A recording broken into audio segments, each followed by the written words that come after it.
Setiap orang dalam kehidupan ini senantiasa berusaha meraih dan mencari sesuatu yang mendatangkan keuntungan. Setidaknya keuntungan yang bersifat moral. Ini berarti bahwa setiap orang pun dalam hidup ini selalu berusaha menghindari hal-hal yang bisa membawa kepada kerugian, sekurang-kurangnya kerugian yang bersifat moral. Apa yang mendatangkan keuntungan, apa pula yang membawa kerugian, persepsi setiap orang pasti berbeda tentang itu. Ada yang beranggapan dia akan beruntung kalau pangkatnya naik, jabatannya menjadi tinggi, hartanya bertambah, tanahnya makin luas, pabriknya makin besar, dan begitu seterusnya. Al-Quran dengan tegas mengajarkan kepada kita, di bawah sumpah Allah menyatakan, wal asri, demi masa, innal insana lafi khusr, sesungguhnya manusia pasti berada di dalam kerugian. Sudah diawali dengan wawu lil qasam, sumpah, menggunakan dua huruf taukid, inna dan lamut taukid. Innal insana lafi khusr, sesungguhnya manusia benar-benar pasti berada di dalam kerugian. Tanahnya luaskah, pabriknya banyakkah, hartanya berlimpahkah, jabatannya makin tinggikah, pasti di dalam kerugian. Ini sesuatu yang kita semua tidak menginginkan, dan Allah lalu memberikan jalan keluar agar tidak menderita kerugian itu. Bagaimana caranya? Ada istisna, illa, kecuali orang-orang yang tidak akan merugi itu, pertama, illalladzina amanu, orang yang dalam hidup ini punya iman. Jadi alangkah indahnya jabatan itu kalau jatuh di tangan orang beriman. Alangkah baiknya harta itu kalau dipegang tangan orang yang beriman. Alangkah manfaatnya ilmu pengetahuan itu kalau dipegang juga oleh tangan orang-orang yang beriman. Imanlah yang menyelamatkan manusia dari kerugian. Ada ungkapan bahwa ilmu bikin hidup jadi mudah, seni bikin hidup jadi indah, dan iman bikin hidup jadi terarah. Tidak terbayangkan bagaimana sebuah jabatan apabila tidak dilandasi dengan keimanan. Tidak terbayangkan bagaimana nasib harta benda kalau jatuh di tangan orang yang jauh dari iman. Karena itu untuk selamat dari kerugian, nilai imanlah adanya. Tanpa nilai iman, semua akan jadi fata morgana. Hal kedua yang menyelamatkan manusia dari kerugian adalah wa amilus sholihat. Iman tadi dibuktikan dengan amal soleh. Sebab apa? Iman adalah generator. Iman adalah power yang melahirkan energi dan menimbulkan gejala. Seseorang beriman atau tidak bisa kita lihat, tapi bisa kita dinilai dari gejala yang ditimbulkan oleh nilai iman tadi dalam bentuk amal saleh. Sehingga dalam keseharian kita bisa bilang, orang itu imannya bagus ya. Kok tahu kamu? Sujudnya hebat. Orang itu imannya bagus ya. Kok ngerti kamu? Sedekahnya berani. Orang itu imannya tinggi ya. Kok tahu kamu? Jihadnya luar biasa. Iman sesuatu yang abstrak, tetapi dia menimbulkan gejala, dan gejalanya tidak lain adalah amal yang saleh. Kalau sebuah power generator tidak menimbulkan gejala, tentu terjadi something wrong. Ada yang salah, bisa korsleting, bisa kebakaran, bisa tidak nyambungnya arus pendek dan arus panjang, tidak bertemunya negatif dan positif, dan begitu seterusnya. Begitulah kalau iman tidak menimbulkan refleksi berupa amal yang soleh, ada sesuatu yang harus diservis, ada sesuatu yang harus diperbaiki. Maka dalam berbagai ayat di dalam Al-Quran, amanu tidak terpisahkan dengan wa amilus sholihat. Iman, amal soleh. Iman, amal soleh. Sebagai pertanda, dua hal itu memang tidak bisa terpisah satu dengan yang lain. Gak bisa secara tenang-tenang orang berkata, saya biar pelit iman saya kuat loh. Saya biar tidak sholat iman saya mantap mas. Saya biar tidak pernah jihad tapi iman saya luar biasa. Tidak mungkin logika seperti itu.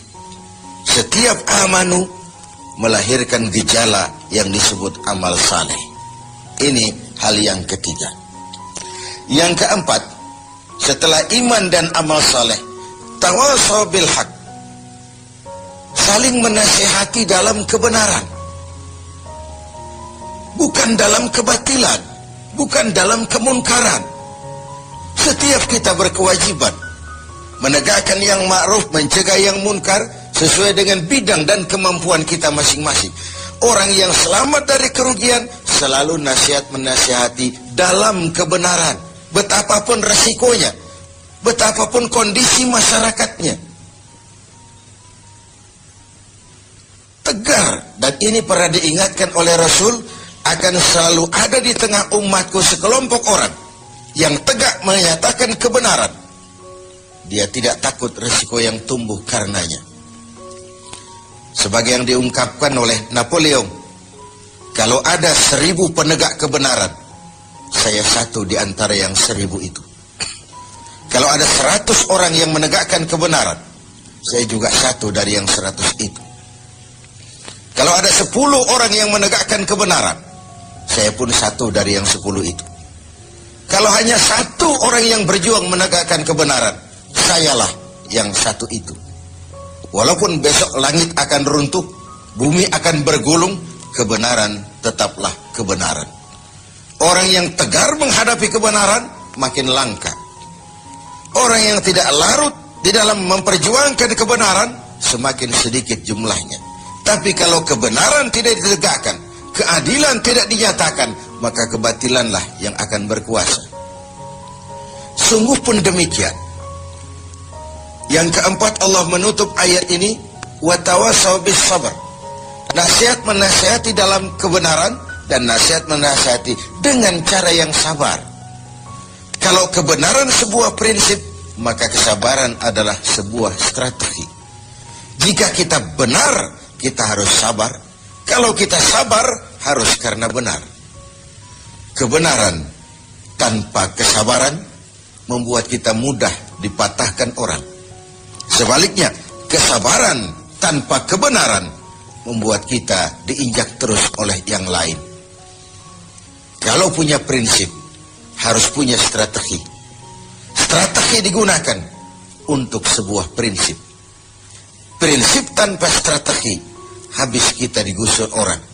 Strategi tanpa sebuah prinsip, habis kita diinjak terus oleh yang lain. Inilah Ramadan, di mana kita berusaha meraih keuntungan yang sebesar-besarnya. Setidaknya keuntungan yang bersifat moral, dengan melakukan pendekatan-pendekatan yang intensif kepada Allah, dengan memupuk keimanan, memperbanyak amal saleh, nasihat menasihati di dalam kebenaran, dan menasihati dengan cara yang sabar, sehingga terhindarlah kita dari kerugian. Setidaknya kerugian secara moral.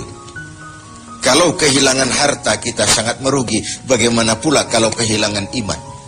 Bagaimana pula kalau kita kehilangan amal saleh, menghadap Allah tidak ada bekal yang kita bawa? Bagaimana pula kalau kita tidak ikut tegak menegakkan kebenaran, bahkan larut dalam kebatilan, berpangku tangan terhadap ketidakadilan? Kata Nabi, as-sakitu 'alal batil syaitanun akhras. Orang yang diam dari menghadapi kebatilan, tidak berani menyuarakan kebenaran, sama dengan setan gagu. Sekali lagi, orang yang tidak mau menyuarakan kebenaran dan diam menghadapi kebatilan, oleh Nabi dikatakan syaitanun akhras, sama dengan setan yang gagu. Berlindung kita kepada Allah, jangan masuk dalam kelompok yang seperti itu. Dari ayat surah yang pendek ini, kita ambil beberapa catatan. Pertama, intan paling mahal, mutiara paling berharga dalam hidup ini tidak lain adalah nilai-nilai iman. Biarkan zaman berubah, akidah jangan sampai goyah. Silahkan masa berganti, keyakinan jangan jadi mati. Karena iman kita hidup, untuk iman kita berjuang, dan dalam iman kita ingin kembali menghadap Allah. Yang kedua, buah daripada iman adalah amal soleh. Amal soleh refleksi yang ditimbulkan oleh nilai-nilai keimanan. Bahkan diketahui iman seseorang dari amal soleh yang dikerjakannya. Yang satu merupakan fondasi, yang lain merupakan hasil buah dari fondasi yang kokoh itu tadi. Dalam Al-Quran Allah menjelaskan, "Huwallazi khalaqal mauta wal hayata liyabluwakum ayyukum ahsanu amala." Dialah Allah yang telah menciptakan hidup, yang telah menciptakan mati bagi kamu sebagai ujian, siapa di antara kamu yang paling banyak amal salehnya. Ada hidup dan mati sebagai batu ujian untuk mengetahui siapa yang terbanyak amal salehnya. Kemudian yang ketiga, kita harus tetap tegak melaksanakan kebenaran, tapi dengan cara yang sabar, dengan tetap menggunakan strategi. Haqqun bila nizamin yaghlibuhul batilu binizamin. Kebenaran tanpa strategi bisa dikalahkan oleh kebatilan yang memakai strategi. Kebenaran yang tidak terorganisir akan bisa dilumpuhkan oleh kebatilan yang terorganisir.